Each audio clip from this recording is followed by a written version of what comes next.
এই দিদি কি করেন কি করেন? পড়বেন তো? আমরা নিরালা পুঞ্জি থেকে বের হয়ে এসে এখন হজম টিলা নামক একটা জায়গা, আমি চিনি না সঠিক। আমার সামনে আমার বড় ভাই আছে একজন, গুরু আজাদ, উনি চিনেন। তো ওনার গাইডে যাইতেছি হজম টিলা নামক একটি জায়গায়।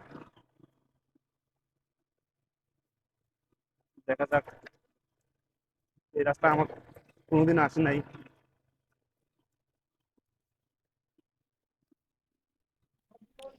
এখনো পুরা দমে আপনার চা উৎপাদন শুরু হয় নাই।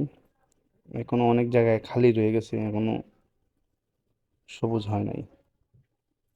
তবে আর দুই একটা বৃষ্টি হইলে এই জায়গাগুলো সবুজ হয়ে যাবে। রাস্তা কিন্তু তেমন সুবিধার না, রাস্তাগুলা খুবই, একটু মিস্টেক করলে কিন্তু সাইকেল স্লিপ কাটবে। একদম দুর্গম এরিয়া, এই বাগানটার নাম আমি জানি না সঠিক। তবে আমরা যে জায়গাতে যাইতেছি এই জায়গার নাম হচ্ছে হজমটিলা, আর হজমটিলা পড়ছে আপনার বিদ্যাবিল চা বাগানে। তবে আমরা কি এই মুহূর্তে বিদ্যাবিল চা বাগানে প্রবেশ করছি কি না জানি না। আমি আসলে এই বাগানে এখানে আর কোনোদিন আসি নাই। তো সামনে যারা আছে তারা বলতে পারবে।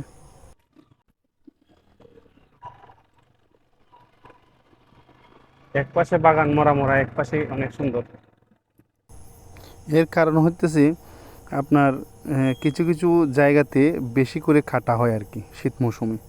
আর কিছু জায়গাতে আলকা, তো যে জায়গাতে আলকা খাটা হয় সেই জায়গাতে বৃষ্টি পড়াতেই আপনার এই জায়গাতে সবুজ হয়ে গেছে। আর ওই জায়গাগুলো একটু সময় লাগবে। তবে আমার সাইকেলটা মাঝে মধ্যে স্টার্ট বন্ধ হয়ে যায়, এটা একটা মুসিবত। আর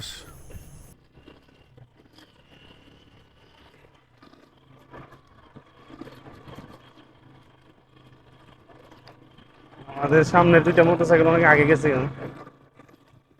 আর এটা স্টার্ট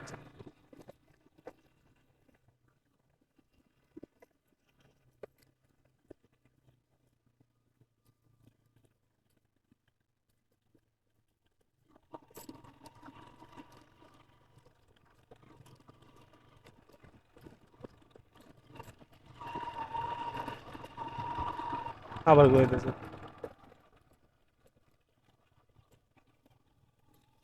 রাস্তা আসলে আমাদের চেনা নাই, জানা নাই, কেউ কারোই জানা নাই রাস্তা। আমরা জিগাইতে জিগাইতে যাইতেছি।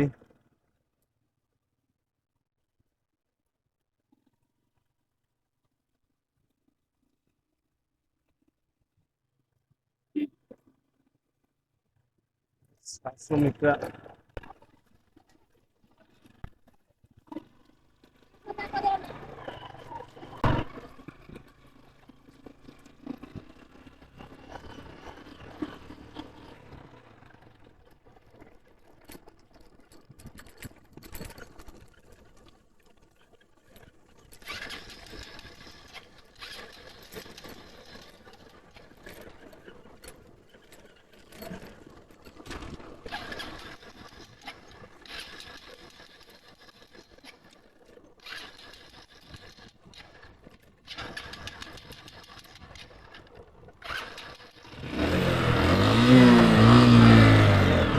হ্যাঁ।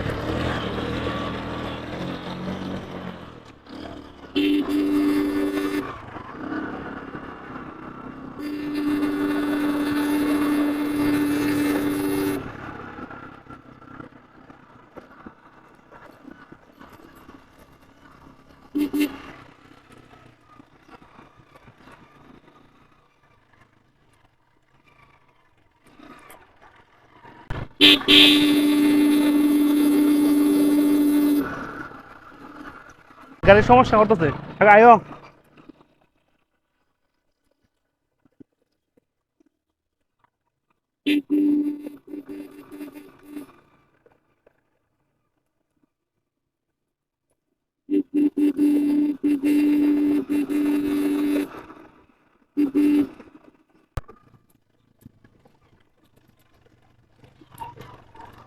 এই